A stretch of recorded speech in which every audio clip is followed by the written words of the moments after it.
আজ আমি তোমাদের দার্জিলিংয়ে ঘটে যাওয়া আসল গাছ শিউরে ওঠা সত্য ঘটনা জানাবো।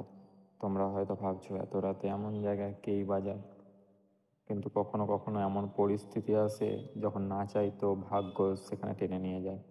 আজকের গল্প শুনলে আপনারা তা বুঝতে পারবেন। হেই, আমি সিলু আর আপনাদের দেখছেন 3AM ইউটিউব চ্যানেল। তো চলুন শুরু করা যাক আজকে নতুন একটা স্টোরি। এই গল্প বিহারের এক পরিবারের। সে পরিবারের 3 সদস্য: অভিজিৎ, মেঘা, তাদের 14 বছরের ছেলে নাড়ু। তারা ছুটিতে কম খরচে দার্জিলিং ঘুরতে এসেছিল। দার্জিলিংয়ের আশেপাশে ঘোরায় তাদের প্ল্যান ছিল, কিন্তু প্রথমেই তাদের খরচ একটু বেশি হয়ে গেছিলো। তাই তারা ভাবলো টুরিস্ট প্লেসের কাছে যেসব রেস্টুরেন্ট আছে না, সেই সব জায়গায় খাবো না, ওখানে খেলে অনেক বেশি খরচ হয়ে যাবে কিনা। সকালের দিকে তারা প্ল্যান করে সারা দিনটা তারা ঘুরে দেখবে। সামনে একটা বড় বোর্ডিং স্কুল আছে, লোকজন সেটাকে ভুতুড়ে বলে।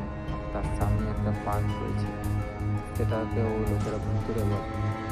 সকাল সকাল তারা বেরিয়ে রাস্তার পাশে একটা দোকান পেল। দাম সস্তা হওয়ায় তারা বেশি করেই খাবার কিনে নিল। এবার সেই খাবার ঘুরতে যাচ্ছে, পিকনিক স্পট টাইপের জঙ্গলের মাঝে গিয়ে বসে বসে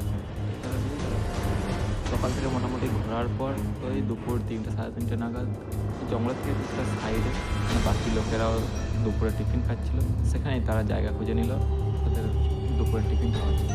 তারা দুপুরে টিফিন করতে বসেছে এমন সময় তাদের 14 বছরের ছিলেন আরও ফোন খাচ্ছে। হ্যাঁ ঠিক আছে, রেখে তো যাওয়ারই কথা। তাই মেঘা নাড়ুর উপর প্রচণ্ডই রেগে গেল। মেঘার কাছে সুইচ টেপা ফোন ছিল। সে যেহেতু খুব একটা ফোন ঘাটা পছন্দ করতো না, তাই সে আর বড় স্মার্টফোন নেয়নি। কিন্তু অভিজিতের অফিসের কাজের কারণে তাকে বড় স্মার্টফোন ইউজ করতে হতো। তাদের ছেলে যেমন ফোন ঘাটছিল তেমন ঘেটেই চলেছে, কিন্তু চারিদিকে তেমন তো ভিড় হয়ে যাচ্ছে। তো অভিজিৎ ভাবলো কি, তাহলে খাওয়া দাওয়া যখন হয়ে গেছে তাহলে একটু অন্য চারপাশগুলো একটু ঘুরে দেখা যাক। তারা 2-3টে মোটামুটি জায়গা ঘোরার পর তারা ডো হিল বোর্ডিং স্কুলে গিয়ে পৌঁছালো। সেখানে তারা কিছুক্ষণ সময় কাটানোর পর তাদের খেয়াল হলো সন্ধ্যা হয়ে গেছে, প্রায় 6টা বেজে গেছে। নাড়ু সেখানে গিয়েও ফোন ঘাঁটতে শুরু করে। এরপর মেঘা তো রেগে আগুন যে এখানে ঘুরতে এসছে নাকি ঘুরতে আসেইনি, এই জন্য সে অভিজিতের উপরে হয়ে গেল। এবার অভিজিতেও মাথা গরম, সেও মেঘার সঙ্গে ঝামেলা করতে শুরু করলো। এবার তারা ঝামেলা হলে কি হয়, তারা আর খেয়াল থাকে না কোন জিনিস কোথায় রাখে। ফোন তো পাশেই রয়ে গেছে, তারা ঝগড়া করছে। এরপর সেখানে কিছুক্ষণ সময় কাটানোর পর তারা নিজের হোটেলে পৌঁছালো। এবার হোটেলে পৌঁছে সেখানে অভিজিতের মনে হলো যে তার অফিসে ফোন করার আছে, তাই সে মেঘার কাছ থেকে ফোনটা চাইলো যে মেঘা ফোনটা দাও, ফোন করার আছে। তখন মেঘা বললো, আরে ফোন আমার কাছে কোথায়, ফোন তো তোমার কাছে ছিল। মেঘা বললো, আরে না না, তোমার কাছে যে বাক্সটা ছিল ওটাতেই ছিল। না না না, তোমার কাছে যে বইটা ছিল ওটাতেই ছিল, তুমি দেখো ঠিক করে।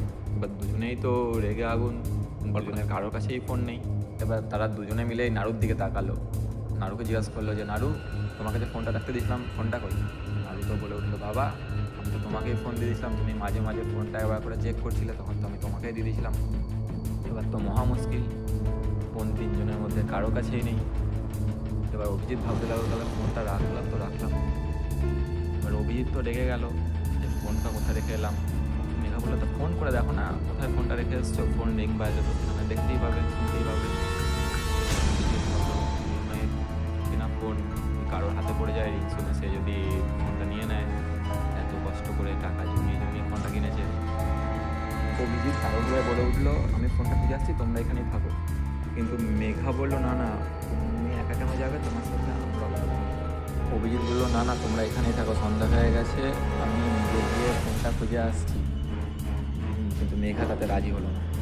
এরপর তারা তিনজনেই বেরিয়ে পড়লো ফোনটা খুঁজতে। হোটেল থেকে বেরিয়ে তাদের প্রথম পিকনিক স্পটে গেল। অন্ধকার জঙ্গলের ভিতরে কোনো লাইট ছিল না, কিন্তু তাদের হাতে শুধুমাত্র একটা টর্চই যা ছিল। তারা এরপর 2-3টে জায়গা খুঁজতে শুরু করলো প্রথমের দিকে, যেখানগুলোয় তারা পিকনিক করেছিল। এরপর সেখানে না পেয়ে আরও 2-3বার যখন ফোনে রিং বাজলো, সে ভাবলো ওই অন্য কোনো জায়গায় রয়েছে, ফোনটা কেউ পায়ওনি নেয়ওনি। এরপর তারা আরও ভালো করে খুঁজতে লাগলো। কিন্তু এদিকে মেঘা সকাল থেকে হাঁটাহাঁটির পর অনেক বেশি ক্লান্ত হয়ে পড়েছে। অভিজিৎ মেঘাকে আর নারুকে রাস্তার সাইডে দাঁড় করিয়ে সেখানে বলো তোমরা এখানে জায়গাগুলোয় খোঁজো, আমি উপরের দিকে জঙ্গলের জায়গাটায় খুঁজছি, তোমরা এই জঙ্গলের মধ্যে বেশি তাড়াতাড়ি খুঁজতেও পারবে না, আমি তাড়াতাড়ি গিয়ে খুঁজে তাড়াতাড়ি চলে আসবো, তোমরা এখানেই খোঁজো। অভিজিৎ এরপর উপরের দিকে 2-3টে জায়গায় খুঁজলো, কিন্তু সে ফোনটা খুঁজে পেলো না। এরপর সে মেঘার যে ফোন, সেই ফোন দিয়ে ফোন করলো, এরপরেই সে ফোনের রিংটোন শুনতে পেলো, কিন্তু জঙ্গল হয় সে বুঝতে পারছিল রিংটোন শব্দটা কোন দিক থেকে আসছে, সে বুঝতে পারেনি, কিন্তু যেদিক থেকে বেশি শব্দ আসছে সে সেদিকটাতেই যাওয়ার চেষ্টা করলো, ভাবলো তাহলে সেদিকে গেলেই সে হয়তো পেয়ে যাবে। এরপরই তার হঠাৎ করে মনে হলো তার পিছনের দিকে কোথাও কেউ আসার পায়ের শব্দ হচ্ছে। সে প্রথমে ভাবলো মেঘা আর নাড়ু আসছে, তাই সে মেঘা বলে চেঁচিয়ে উঠলো, কিন্তু কোনো সাড়া না পায় সে ভাবলো তাহলে মেঘা যদি হতো তাহলে সাড়া দিত, তাই ভাবলো তাহলে মেঘা নয়, হয়তো অন্য কিছুর শব্দ।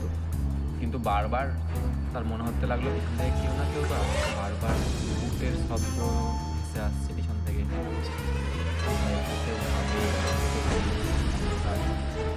আবার মনে হতে লাগলো কেউ যেন পিছন থেকে হেঁটে হেঁটে আসছে, ধীরে ধীরে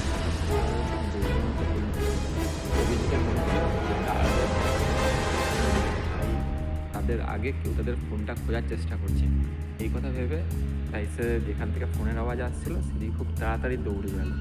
সে সেখানে যাওয়ার পর সে খেয়াল করলো আর পিছন থেকে যে আসলো তার পায়ের শব্দ আর পাওয়া যাচ্ছে না।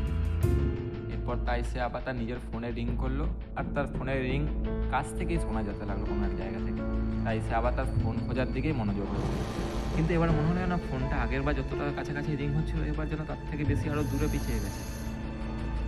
তাই তার মনে হলো এবার আর একবার নয়, এবার পুরো ফোনের রিংটাই করবো, আর ফোনটা যখন বাজছে তখন আমি দৌড়ে গিয়ে ফোনটা খুঁজে নেব, এই ভেবে সে নতুন করে আবার ফোনে লাগালো। সে ফোনটা রিংটা যখন বাজছিল সে দৌড়ে যখন সেই ফোনটার দিকে যেতে লাগলো তখন তার মনে হলো ফোনটার সঙ্গে এবার কাছাকাছিই রয়েছে, সে রিং শুনে সেরকমই মনে হচ্ছিল।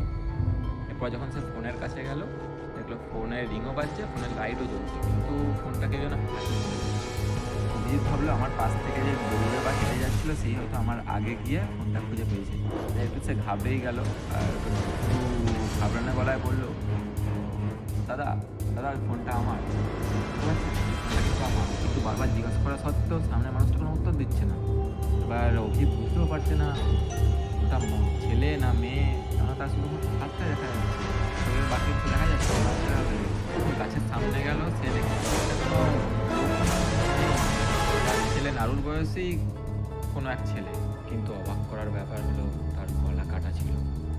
এই দেখে তো অভিজিৎ ঘামতে শুরু করলো, তার হাত পা একেবারে অবাক হয়ে গেছে, সে ছুটে পালাবে সেই ভাবনা চিন্তাটাও তার মধ্যে থেকে বোধহয় হারিয়ে গেছে। কিন্তু সে এরপর ধীরে ধীরে নিজের শক্তি ফিরে পেয়ে ফোনের কথা প্রায় ভুলেই গেল, আর আপনি যেদিক থেকে এসেছিল সেদিকেই দৌড়ে গেল। অভিজিৎ হাঁপাতে হাঁপাতে গিয়ে মেঘার নাড়ুর কাছে পৌঁছালো, তারা জন্য গেছিলো কী হয়েছে। এবার অভিজিৎ এতটাই ভয়ে রয়েছে সে বলতেও পারছে না যে কী হয়েছে, তার শ্বাস আটকে আটকে আসছে। যা হোক করে বললো ফোন, ভূতের কাছে ফোন, যা হোক করে বললো। এবার মেঘাও বুঝতে পারছে না, নাড়ুও বুঝতে পারছে না। এবার ঝাঁপ করে কিছুক্ষণ নিয়ে হালকা শান্ত করে সব কিছু বললো মেঘাকে। এরপর প্রথমে মেঘাও ভয়ে, এত অন্ধকার হয়ে গেছে, মেঘাও ভয়ে রয়েছে, সাথে আবার তাদের বাচ্চাও রয়েছে। তারপরে ভাবলো এত দামি ফোন হয়তো কেউ তাদের সাথে মজা করছে, ফেলে যাওয়া এত দামি ফোন উচিত হবে না। তাই মেঘা বললো তাহলে চলো আমরা তিনজনে গিয়ে একবার দেখি, যদি কিছু হয় তখন আবার চলে আসবো, যদি কেউ মজা করে থাকে দামি ফোন যেটা সেটাও পেয়ে যাবে। এই ভেবেই তারা তিনজনই সেই আগের জায়গাতেই গেল যেখানে সে ফোনটা দেখেছিল। দেখলো এবার করেই ফোনটা পড়ে রয়েছে। এবার তারা তিনজনে সেখানে এগিয়ে গিয়ে অভিজিৎ ফোনটা তুলে পিছনে ফিরে নাড়ু আর মেঘার দিকে তাকিয়েছে, দেখলো তারা দুজনই ভয়ে একবারে দাঁড়িয়ে রয়েছে, তারা যেন কিছু দেখে প্রচণ্ড ভয় পেয়েছে। তারা দুজন যেদিকে তাকিয়েছিল সেদিকে অভিজিৎ ফিরে দেখে সেই গলা কাটা ছেলেটি দাঁড়িয়ে রয়েছে, যার জামা প্যান্ট তো পরা কিন্তু মাথার কোনো অংশই আর আশেপাশে কোথাও নেই, এই অবস্থাতেই কঙ্কাল হয়ে রয়েছে সে ঘটি। এই দেখে তারা দুজনের প্রথমে ভয় পেল। অভিজিৎ তাদের দুজনের হাত টেনে নিয়ে সেখান থেকে আবার দৌড় লাগালো। সেখান থেকে দৌড়ে তারা এক নিঃশ্বাসে তারা হোটেলে গিয়ে পৌঁছালো। এরপর তার পরের দিন যখন তারা সেখানে আশেপাশের ছোট ছোট গুমটিগুলোতে জিজ্ঞাসা করলো এই ব্যাপারটা নিয়ে, তারা তারা জানতে পারলো যে সেই বোর্ডিং স্কুলেই কোনো এক ছেলে গলা কেটে মারা গেছিল, যে কারণে তার ভূত বা আত্মা সেই অঞ্চলে ঘুরে বেড়ায়। তাদের মতো অনেক